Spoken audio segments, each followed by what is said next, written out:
Assalamualaikum warahmatullahi wabarakatuh teman-teman. Selamat pagi menjelang siang juga. Alhamdulillah dan puji syukur kehadirat Allah yang maha pengasih karena telah memberikan saya kesehatan dan kesempatan sehingga saya dapat menyelesaikan ataupun menyiapkan tugas kuliah saya pada hari ini yang akan diserahkan pada waktu yang telah ditetapkan. Tak lupa juga ucapan syukur saya dikarenakan karena usaha yang saya lakukan sehingga saya dapat menyelesaikan tugas kuliah saya ini.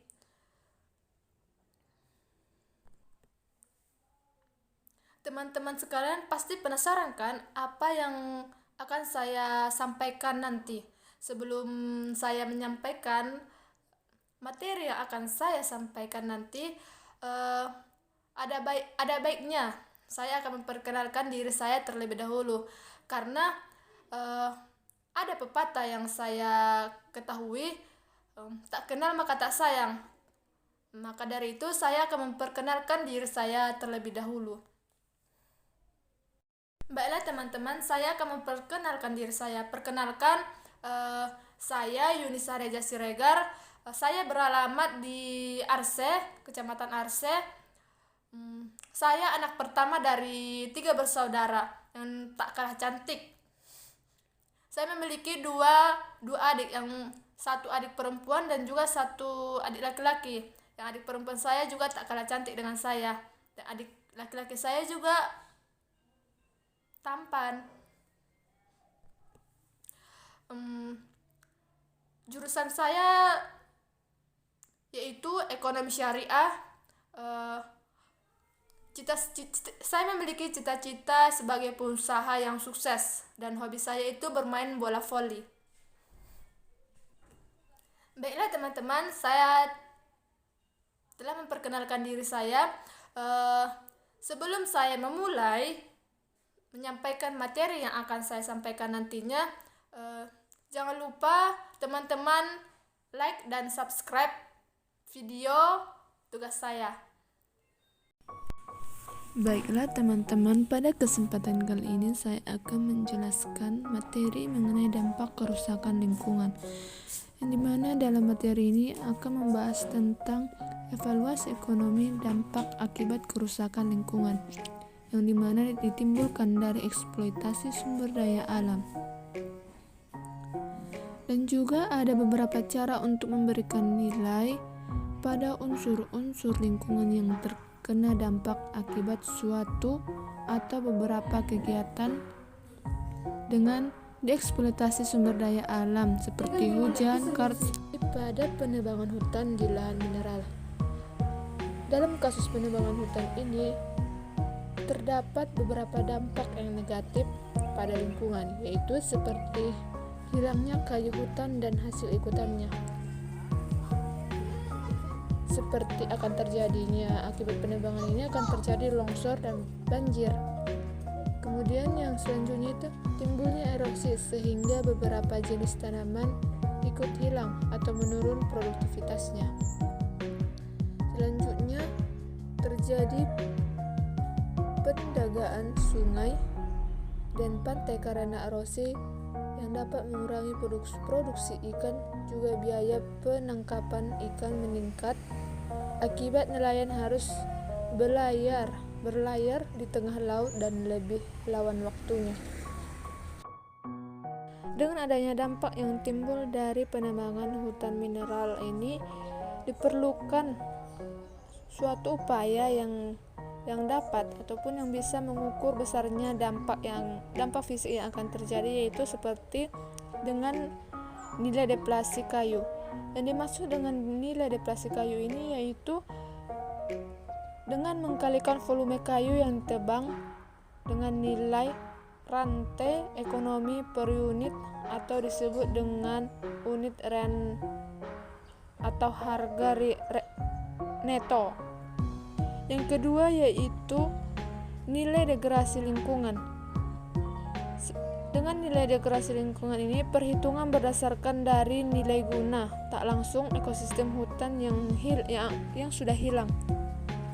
Selanjutnya yang terakhir itu adanya dampak eksternal atau erosi dengan cara pendekatan dengan menghitung luas area tanaman yang hilang serta penurunan produktivitas per hektar tanaman yang berada di hutan.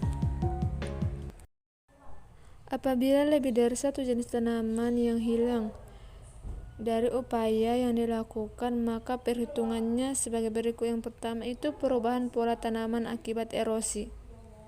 Selanjutnya, kekeruhan air sungai. Erosi dapat mengakibatkan kekeruhan dan pendangkalan sungai maupun pantai. Adapun dampak diakibatkan seperti dampak pada biaya pengolahan air bersih. Yang ketiga yaitu dampak pendangkalan sungai pada transportasi sungai. Menggunakan teknik produktivitas, yaitu produktivitas sama dengan penerimaan usaha per tahun dan setiap kapal dikurang total biaya usaha transportasi per kapal. Yang selanjutnya yaitu dampak pada rekreasi pantai. Yang terakhir yaitu dampak pada lokasi penangkapan ikan. Karena laut semakin dangkal dan keruh, maka ikan yang ditangkap menjadi berkurang. Akibat nelayan harus melaut lebih jauh atau ke tengah laut dan membutuhkan waktu lebih lama, serta biayanya juga akan semakin meningkat, dan ini akan memengaruhi hasil pendapatan yang diperoleh nelayan. Kerusakan lingkungan dapat diakibatkan oleh alam dan juga manusia. Contohnya seperti kerusakan lingkungan akibat peristiwa alam. Contohnya itu seperti kerusakan hutan akibat dilewati oleh lava panas Gunung Merapi yang meletus. Kemudian tanah dan bangunan hancur akibat gempa bumi. Pemukiman penduduk tersapu air akibat tsunami, dan masih banyak lagi. Kerusakan lingkungan ditandai dengan hilangnya keasrian dan kenyamanan pada lingkungan itu. Kerusakan lingkungan dapat terjadi karena peristiwa alam maupun akibat aktivitas manusia. Contoh kerusakan lingkungan yang diakibatkan oleh aktivitas manusia yaitu banjir akibat adanya pembuangan sampah pada sungai, tanah longsor akibat dari penggundulan hutan, dan pencemaran udara yang diakibatkan oleh asap kendaraan maupun pabrik. Penebangan hutan mangrove. Penebangan hutan mangrove tidak hanya unsur erosi di dalamnya. Pada dampak lingkungan yang terjadi apabila ada penebangan hutan mangrove ini yaitu yang pertama hilangnya kayu hutan mangrove apabila terjadi penebangan pada hutan ini. Yang kedua itu akan terjadi menurunnya jumlah produksi udang, ikan, dan kepiting. Dan dengan mengetahui beberapa luas dan volume kayu mangrove yang ada di dalam hutan mangrove dari tahun ke tahun, dapat diketahui volume seluruh kayu yang hilang bila terjadi penebangan hutan kayu mangrove. Penebangan kompleks perumahan akan mempunyai dampak yang sangat luas terhadap lingkungan hidupnya, yaitu adapun tahap yang dilakukan dan dalam pembangunan real estate atau pembangunan kompleks pada perumahan, yaitu yang pertama kita memerlukan pembebasan lahan, yang kedua penyiapan dan pengolahan lahan, dan yang terakhir itu pelaksanaan pembangunan pada perumahan dan fasilitasnya. Adapun dampak yang terjadi pada pembangunan kompleks perumahan ini yaitu yang pertama terjadinya pencemaran udara yang diakibatkan adanya kegiatan prakonstruksi berupa pengolahan lahan, karena akan banyak kegiatan pengurungan dan pemerataan tanah yang melibatkan kendaraan dan alat-alat berat terlalu lalang. Kemudian pada penangkapan ikan di laut, dampak yang terjadi apabila penangkapan ikan di laut itu akan mengakibatkan metode penangkapan yang digunakan oleh para nelayan. Ada 4 cara utama yang dipakai oleh para nelayan tersebut, yaitu dengan menggunakan pancing. Yang kedua, dengan menggunakan jaring ataupun jala. Yang ketiga, dengan menggunakan racun atau potas. Yang keempat, dengan menggunakan bahan peledak atau bom. Dari yang kita lihat, dari keempat cara tersebut, dampak yang paling besar terhadap perkembangan jumlah ikan yang ada di laut yaitu dengan adanya penggunaan bom, bukan hanya ikan saja yang akan terkena dampaknya, atau bukan hanya ikan saja yang akan mati di laut, akan tetapi juga akan mengenai terumbu karang yang akan mengalami kerusakan pada laut. Dampak kerusakan lingkungan itu akan diakibatkan oleh pembangkit listrik tenaga uap panas bumi. Dalam proyek pembangkit listrik tenaga uap panas energi yang digunakan terutama yaitu tenaga uap yang berasal dari bumi. Ada banyak proses yang akan dilakukan, maka uap air menjadi tenaga pembangkit listrik yang utama dengan melewati beberapa tahap-tahap. Konversi lahan pada pertanian. Sekitar pada tahun 2000 sampai 2004 terjadi konversi lahan sawah menjadi non sawah di Pulau Jawa yang menjadi laju sekitar 25.000 ha per tahun. Misalnya seperti lahan sawah itu diubah menjadi lahan perkebunan. Dengan konversi lahan sawah menjadi non sawah, maka tidak hanya padi maka bukan hanya padi yang hilang, tetapi juga jasa lingkungan yang terkandung pada ekosistem sawah, yaitu sebagai penampung air hujan yang mencegah banjir, mencegah tanah longsor, memelihara kualitas air, dan juga menjaga kualitas udara menjadi bersih dan nyaman. Cara mengatasi kerusakan pada lingkungan. Pengertian kerusakan lingkungan memang sangat penting untuk diketahui. Selain itu juga, kita juga harus mengetahui cara mengatasi kerusakan lingkungan juga harus kita perhatikan, yaitu seperti yang pertama, menghentikan deforestasi untuk mengurangi dampak buruk dari degrasi lingkungan. Menghentikan deforestasi sangat penting untuk lingkungan kita. Yang kedua itu peraturan pemerintah. Pemerintah memerlukan intervensi dan pengaturan kerangka kerja setiap kali ada masalah yang mengarah pada degradasi lingkungan yang signifikan. Yang ketiga, denda dan hukuman untuk pembuangan ilegal. Ada denda yang tinggi untuk pembuangan ilegal untuk mengurangi konsekuensi ekologis yang merugikan. Yang keempat itu kurangi tingkat konsumsi. Sudah menjadi penting untuk mengurangi tingkat konsumsi kita. Masyarakat kita yang maju selalu mengupayakan barang elektronik seperti smartphone, pakaian saling tren, dan sebagainya. Yang kelima, gunakan kembali dan kurangi timbunan sampah.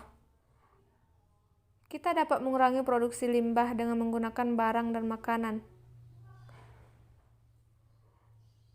kita secara lebih efisien. Yang keenam, hindari plastik. Sampah plastik merupakan masalah lingkungan yang paling besar yang mengarah pada polusi plastik yang signifikan dan degradasi planet kita. Yang terakhir, meyakinkan orang lain. kita dapat lebih meningkatkan dampak positif yang dengan meyakinkan orang lain tentang pentingnya berperilaku ramah terhadap lingkungan. Kita membutuhkan alam untuk bertahan hidup, maka oleh sebab itu penting menjaga kelestarian alam yang bisa mempertahankan lingkungan tetap sehat dan layak untuk ditinggali oleh makhluk hidup. Maka dari itu, marilah kita sama-sama menjaga kelestarian, bukan hanya satu orang saja, melainkan keseluruhan. Namun kini dengan segala kegiatan industri militer maupun komersial banyak menyebabkan kerusakan lingkungan yang memicu terjadinya perubahan pada iklim yang ada di bumi. Kerusakan lingkungan yang kita lihat di kehidupan sehari-hari seperti yang pada umumnya sungai yang tercemar oleh sampah dan limbah. Begitu juga dengan tanah yang tercemar oleh plastik akibat terjadinya penimbunan plastik maupun polusi udara, yaitu bukti nyata banyak lingkungan semakin rusak diakibatkan ulah atau perbuatan kita sendiri yang dapat merusak lingkungan hidup kita dan mengakibatkan akan menimbulkan penyakit pada diri kita sendiri. Manusia yang telah merusak alam dengan pembuangan atau pencemaran limbah akan ditanggung sendiri. Cukup sekian informasi atau pembahasan yang saya berikan sekarang. Terima kasih untuk teman-teman yang telah menonton video yang saya buat ini. Semoga ini bisa menjadi pengetahuan sedikit pengetahuan, penambahan pengetahuan untuk teman-teman sekalian, agar kita saling menjaga kelestarian lingkungan hidup kita, karena yang menanggung dari semua itu yaitu diri kita sendiri, bukan siapapun.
Mungkin demikian pemaparan saya pada hari ini. Apabila ada tutur kata ataupun tingkah laku saya yang tidak berkenan di hati teman-teman sekalian, saya minta maaf dan pada Allah saya minta ampun. Dengan ini saya akan menutup penjelasan saya pada hari ini, yang dimana semoga apa yang saya sampaikan tadi mengenai dampak kerusakan lingkungan tersebut bermanfaat untuk teman-teman sekalian, dan juga kepada saya. Semoga saya mendapatkan nilai yang terbaik. Dengan ini saya akan menutup penjelasan saya pada hari ini, dan semoga teman-teman sekalian sehat selalu dimanapun berada, dan apapun yang dilakukan dilancarkan. Demikian saya ucapkan terima kasih banyak atas perhatian teman-teman sekalian. Mungkin cukup sekian. Assalamualaikum warahmatullahi wabarakatuh.